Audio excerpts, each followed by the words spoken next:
Welcome back to This Week in Showdown. Here's your host Bob and co-host Jeff. Yo. On the ones and twos. We are here. Week 4. And so it's a month. It's been 1 month. Cards are getting a little bit more realistic, but still goofy, including some players. But we do, as always, do the top. I sort of use like ESPN and other things to find out who the top players are for the week. And this week is, I think, almost all new people. So that's what's really cool and really fun. There is a repeat, so I think that's fun for everyone listening as well. And as always, brought to you by MLB Showdown Bot at MLB Showdown Bot on Twitter. Follow him and use his great app online. Right, and shout out, I don't even think we mentioned it last week, but he put up a new, slightly updated design, I think, of the 2000-2001 cards. That you'll notice there's like a little bit of a gradient or like fade on the name, and it looks great. Oh, did he? He did, yeah. If you notice on these cards, so like you can see that the left is like a little grayier than the right side. It's so tough because like emulating that's like that part's foil, like on the 2000s, on a 2D image. Right. It's so tough to emulate it, and so I know he was really trying to nail that. And now I think now was it last week or this week? Did he add the shadow players? I don't know if that's new. No, that was recent. That's new news. So yeah. This is almost like I like that we're like almost product release, like kind of updating everybody. Well, I love what Gula does. No, it's so this was another thing that people were just putting in. Just putting in names without a picture just to kind of see. And this is, again, major shout out to him. This thing's what we're describing, if you haven't used it, go use it. But people would put in names without the picture just to kind of see what the card would look like. But now almost kind of like a quote unquote clutch card. If anybody's played clutch, like it just kind of creates a silhouette. It just has a generic left-handed, right-handed batter silhouette and a left-handed, right-handed pitcher silhouette. So It's still like in theory, still looks great. He's got the logo and everything. So go check it out. Absolutely. And with that, we're able to make cards like the number 1 player this week, Kris Bryant, coming in at a whopping 10, +2 at third base, 17 home run. This is a realistic looking card. Definitely, obviously, a huge double range. But other than that, like, a 10-17 home run guy, that's a card that you always see. He had 3 home runs this week. Or sorry, he had 4 home runs this week in the last 7 days, including 3 doubles. So that really drove him up. He's had a great year with 9 homers. He's leading the league, tied for the league lead. So having a great season, and this card shows that season. But he really, the 4 home runs in the past week really kind of jumped him up a bit. Yeah, I mean, I hope this. I was telling Bob before, like this card looks like real. Like it looks like a card that like absolutely could exist at the end of the season. I hope it does for Kris Bryant. It's like he's been going bananas. It's just totally bananas. So, but yeah, love this card. I think it's in drafting world, it's I think this is making the team even at 590. Oh yeah, for sure. I agree. Great card, and I added the week 4 logo to the bottom corner so people weren't confused. I'm throwing out Bob, 20. you could save these. I do. We're just gonna because we're gonna have at the end of the season we are going to have a just bonkers This Week in Showdown set that I almost feel like we should just release out and just say if you want them, go download them. Here they are. Well, I actually think maybe tomorrow or tonight I'll drop the 4 batters and 4 pitchers on Twitter and people can follow along. I used to do that in the past, so we'll see if we keep going. But great card, great job, Kris Bryant, and you're on my fantasy team, so thank you as well. Next up, AJ Pollock did not think he'd be making the list, but he had 2 home runs yesterday and 8 RBIs, so that pops him up to 3 homers and 10 RBIs this week. So basically, yesterday's performance gave him this week as the number 2 overall player. Really weird gross strikeout range, but then just absolute, 17 to 20 home run. Weird with the 7 though. It's like an interesting card. Yeah, I love for 210. It's not bad. No, I don't. I would not be drafting this guy even with the double at 15. I love 14 single plus with a C speed. Oh yeah, like it's even at a 13 speed. Like in the way we play, like it's no. I'm probably not going to steal with him. He has 2 steals this season, so he must be using other stuff to reference speed. Yeah, he'll probably get bumped up, but yeah, lack of walks. Single at 7 is cool. I just again like. I always talk about in the past, like you've got to have like that one thing on that card that's just like you're doing that, right? It's really accomplishing that, or it's got to be balanced. And like, I guess it's some power, but like it's not speed, it's not on base, it's not defense, it's kind of not chart. Like it's He's not having a great year, but this week he was good. Right. No, that's right. Like, and that's the thing is that like his card before this week was probably awful, and now it's not. You know? So the Dodgers fans are a little happy to see a little bit of AJ Pollock love for everyone. Yeah, as if they need some of their middle guy for players real. to be okay. Get out of right. Ugh. So. Ugh. Next up, we have another guy that I did not expect. I found this great image. Tyler O'Neill looks like a beast in this picture. But he had 2 homers this week, 5 RBIs, and 2 stolen bases. He actually had 6 runs this week.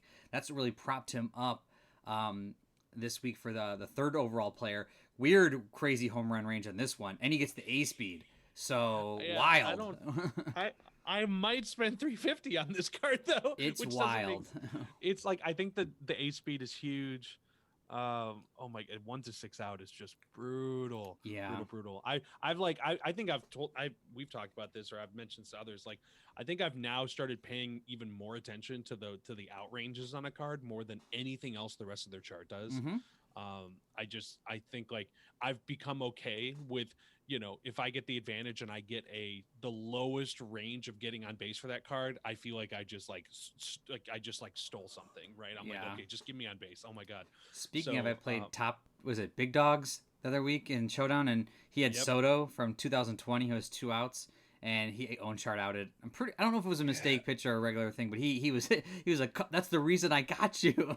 Yeah, like doesn't it feel like for the amount of times, and I'll speak for myself, and I can check. We're tracking all this so we can see. For the amount of times that I personally own chart out, I'm not hitting that number of home runs. Like, it just doesn't feel like it's like I'm rolling 1s and 2s on my chart. But where's the 19 and 20s? Yes, like, damn, it's not evening out. Right. So maybe in time. I don't know. But Tyler O'Neill, great job getting yourself a card this week.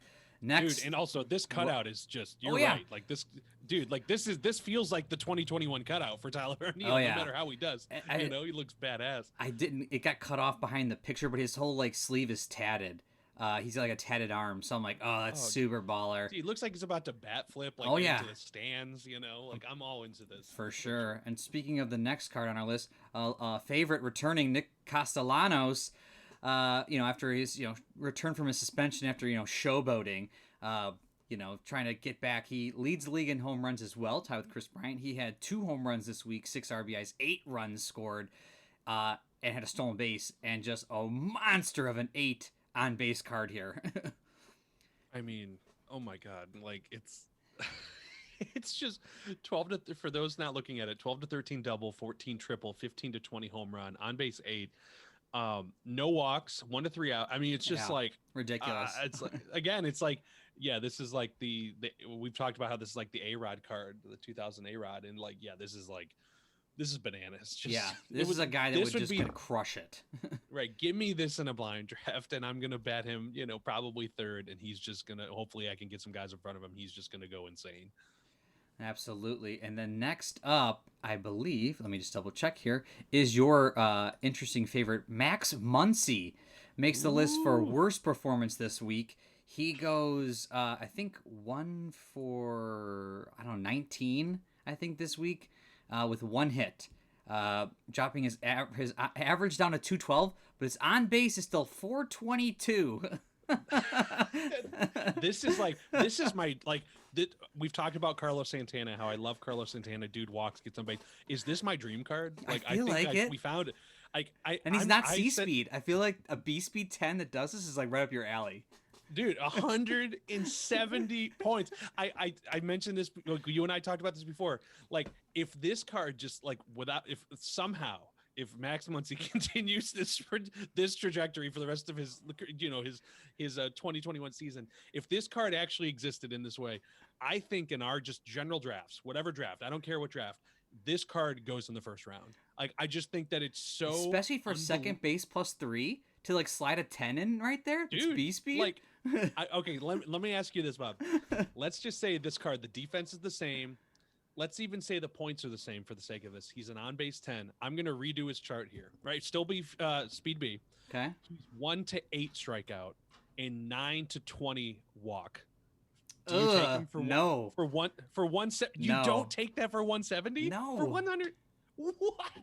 Well, so what's the like? What if he's? I like that he's able to hit a home run. I like that a lot. That's true. And that true. there are, we've talked about this before, that walks sometimes are almost as bad as outs, and having those singles I think does actually help.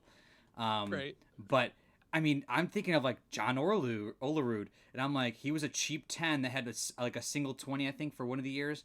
And I'm like, yeah, that guy was super draftable. Like, I mean, he was on every team every season we played in. Right. No, so this guy for sure is getting drafted early, especially for under 200 points, and he can slot it at second base +3. Ridiculous card. It's funny that we're talking about this because he had his terrible week performance, which actually gave him a boost because it dropped his point total down. I'm so glad, because I'm having so much fun like examining this guy. So like if you take away the home run and let's say he becomes a 17 to 20 single for the same amount of points, like in Gula's points are like, this is like based on what he's been doing. But like I'm more just thinking hypothetically, like what card? Maybe. What? Yeah, I because what Olerud was like 250, wasn't he, or something like that? No, he was a little more. I think he was like 270. So he was in mid to twos. He was under 3 for sure. 300 definitely points. He was not below 2. And I think I would take it because I could get the second base here, like without the home run. But I can't have all walks. Like I would be so frustrated with this guy so many times. Dude, I would just know what he exists for, and it's just a freaking walk. And like I would be, to me that would be, I would just be so psyched. I mean, it is nice having a B speed. The B speed is really nice. And if he happens to single, and my God, if you get a mistake pitch and that 20 home run turns into 2024, then you just got the cheapest home run you could ever pay for in Showdown terms, in Showdown salary. I love it. So let's switch over then to the best pitchers this week. I don't know if we like or hate this, that the former Indians Cory Kluber now in the Yankees makes the list this week. I mean, I guess I like it. I'm glad he's doing well. Yes. But yeah, it's rough to see him. I mean, and I wanted him to succeed in general post his Tribe career, but yeah, there's still something frustrating. Yeah, Top Dogs is a Yankees fan. I just got done talking to him about the Yankees in general.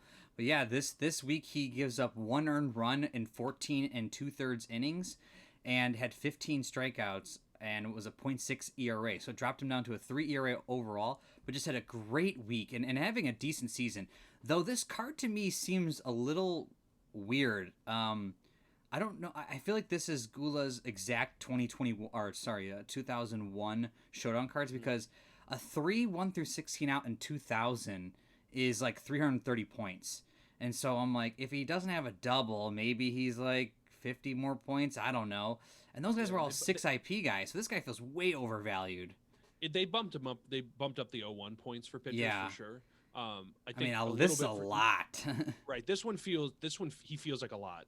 Now we know for relievers the 2001 points went way up, but starters, and you'll see that here in a second. But yeah, I'm with you. Like I think unless he's like an IP6 at least, IP7, 470. Yeah. He feels, this card feels undraftable to me. Yes, I agree. Point. Next up, we got Carlos Martinez. This guy has had a great season so far. A great week and a half. He had 1 earned run over 15 innings, but start before that, he actually had another 1 earned run game. So he's doing great in the past 3 starts. Had a rough outing against the Phillies, but a 16 out. I mean, this is the guy you're looking for here. This guy feels spot on to those to the points. Like I don't know how many people are in the market usually in our drafts for like for this type of pitch. Like how much do you want to just spend that much on pitching? But no, I mean this card feels. I mean I think like again like if it's even in a salary draft, if it's between Carlos Martinez and Cory Kluber, I think almost every single person who drafts going Carlos Martinez just based on the tier. Yeah, there's got to be a mistake somewhere in that Kluber card. Maybe he was supposed to be a 5 or something. I don't know. I'll have to talk to Gula about it. But look at the ground ball range on this Carlos Martinez card. Like that looks fun. I mean, I could really turn a lot of double plays with a pitcher like this. It just at the surface. I mean, control 5 out through 16. Like, yeah, I mean that's solid. With the most normal 17 walk, 18 nights. I mean. he's going to be totally solid. He's going to get you a lot of wins. Maybe he blows up once, but this card's pretty great. So next up, we finally are getting relievers being shown. So again, based on the 2001 stats, the relievers were priced way higher. Just bear with me, people. But which that's fine. Like I've adjusted my I think that like. And this is like I'm gonna jump on the soapbox for a second. There's so many that just think that like 2000 like those pitchers like are like the baseline, and like no, you gotta adjust. You gotta change your baseline. Like the 2000 relievers, specifically the relievers, not the closers. Like they are just think of them as ultimate steals. Like if they're so undervalued. Right, compared against each other, they're fine. But like compared against a 2001 guy or like the custom cards were, they're just not on the same scale. So I've just like my scale has been that 2001 is right, and it's honestly comparative to the rest of the set, it is way more right. Yes. And then 2000 was just again anomaly fluke that you can get John Johnstone, the most dominant reliever, for like 170 points or whatever. But so anyway, jumping off the soapbox, but and that's why I think 2001 relievers are correct. I'm going to use air quotes correct. Yes, and we've adjusted to find somewhere in that middle ground. But I actually, like I said, in a vacuum, I'd rather play the 2001 set because it feels more right. Seeing that it's actually a pretty dominant pitcher. 330 seems like a lot still, even with 2001 standards. But for a 6, and again, you could probably go 3 innings with a guy like this. And just only one single here, no double, feels pretty dominant. Yeah, it's for 330. It's too much. I think because like Tom 250, Gordon, 260, somewhere in that range would be pretty good. 300. Yeah, Tom Gordon's he's a control 6. He's out. I can't remember his out there. I think he's out through 17. And he's 310. No, I think he's 270. Oh yeah. God, so this feels. I'll ask Gula about it. But I almost want to look it up to compare against. Yeah, you look it up. I'll talk about his stats. Over the course of the week, he had 4 innings, pitched with 2 saves, no earned runs, and 6 strikeouts. But what's great is for the season, no earned runs, 7 saves. So he is dominating people, which is phenomenal. But as we said, it might just be a tad bit expensive. I think it's because Tom Gordon, again, we're just using one card, and we know that Showdown Bot and Gula has done a full regression against every single reliever of the 2001 set against itself. So we know that, whatever he's putting out is statistically what the 2001 card would look like. And again, we have weird data on just based on it being week 4. But, Tom Gordon, for example, he's a control 6. He's a closer. So they might have done did they do the closer bonus in 2001? I think they did a little bit. I think we figured out that it was there. It just wasn't as bad as 2000. I could be wrong there. Someone tell me I'm wrong. But 300 points. He's an out through 16. He's like the chart we just saw before, like 17 walk, 18, 19 single, 20 double. So different tiers. And but like for 330, I mean, the walk thing is pretty great. This feels like 270 though. I feel like 270, right. And this guy's a great I card. But no doubles. I mean, it's somewhere in that range. I agree that 270, 260, 270 feels, if I'm drafting it, feels right. Yes. Next up, Ian Kennedy drops down a little bit here. He actually goes up 2 tiers, if I'm not mistaken here, to a 17 out, but then has no walks, singles, and doubles. So this card actually feels more dominant of a card that I would pick. So again, weird data coming in. We've never done relievers with the bot before, so things to talk about with Gula. But he throws no earned runs over 4 innings, and 3 saves in his outings, 2.25 ERA for the season. So he's actually also having a great year over in Texas. So good to see some relievers seeing some light of day in the Showdown weeks. Yeah, I would spend 310 on this in a heartbeat. Like honestly. Oh yeah, this card's really dominant. This card feels like 330 to me. Honestly, like that extra tier means. You know what? I wonder if his bot can't calculate like over a 6 control, and so his stats are saying something higher. Like you know what I mean? Like it's like he should be a 7 control for Alex Reyes, and that's why he'd be so dominant. But like it can't calculate it. Oh, I'm gonna chalk it up to like we are working off of like limited especially relievers. Like relievers only pitched like a couple games.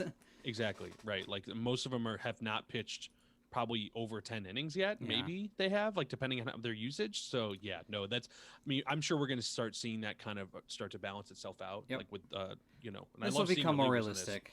So as we do every time then now, as we go look at the worst people of the week, and I'm going to look at the worst picture that people might know. And we got, Kyle Hendricks. He went face Atlanta and gave up 7 earned runs, only pitched 3 2/3, got blown up. But that's not even the worst thing, because his season, because we've known him to be actually pretty decent.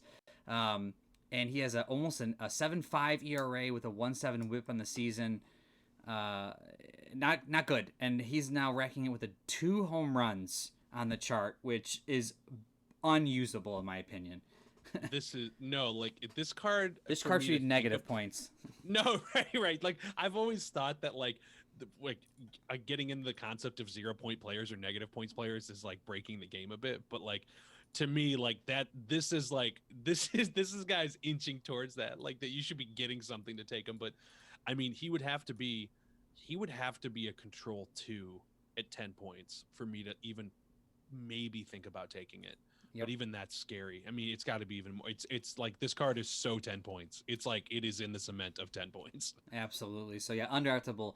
And that is our wrap up on this week in Showdown. But guess what? It's the end of April, and thanks to everyone's favorite person, Peter, he told me that we should be doing the best overall, in his opinion, best overall player in the AL over the month. And I think he got player of the month for the AL, just recently got announced, is Byron Buxton. And if you look at this fucking card, I don't know how you average this for a whole month. This is ridiculous. So he's a 10 A speed, center field +2, only 2 outs, 1 2 strikeout, 3 through 8 single, 9 single plus, 10 through 14 double, and a 15 through 20 home run. So he's got 8 homers on the season, 3 stolen bases, 9 doubles, and he's batting .408 with an on base of .444. Just ridiculous. I mean, he's absolutely tearing it up. Every time he's in, he's getting runs scored. He went 5-5 against Indians the other day. He's having one hell of a year, and it's 1 month, and he gets the 1,000-point card here. Dude, he's our best. We've been talking about like highest point pitcher, highest point position player. Like, he is like our best chance for like a position player beating out pitchers for highest points. So I'm like rooting for it. I want him to continue this like output so that he can be the highest point player in this set. I know it won't happen, but I'm just hoping for it. I mean, I like that he's just this ridiculous. I mean, even before he went 5 for 5 for the Indians, I think he was close to 1,000 points, and I was like, what's his points? And then he's like 2 for 2, 3 for 3, 4 for 4. I'm like, oh my god, his points are just off the chart. Like, right, I love a card like this. I will never draft a card like this though. No, you were making the cards during the game, and he kept getting better stats. And we're like, dude, whatever card you're making is like already wrong. Like, which is always the case. Like, it's gonna get better. But yeah, no, this is 1,000 points. Like, I just can't do it. Like, it's no, too I know. much. But thanks again, Peter, for telling us to maybe do that little bit of a player of the month there. He did it, so he didn't make a single this week in Showdown, but still got this player of the month. So good job, Byron Buxton. And thank you again, everyone, for tuning in to this week in Showdown. Any last words, Jeff? No, man, I'm just Byron Buxton, highest point card. I want it. That's all I'm thinking about. Absolutely. See you guys next time.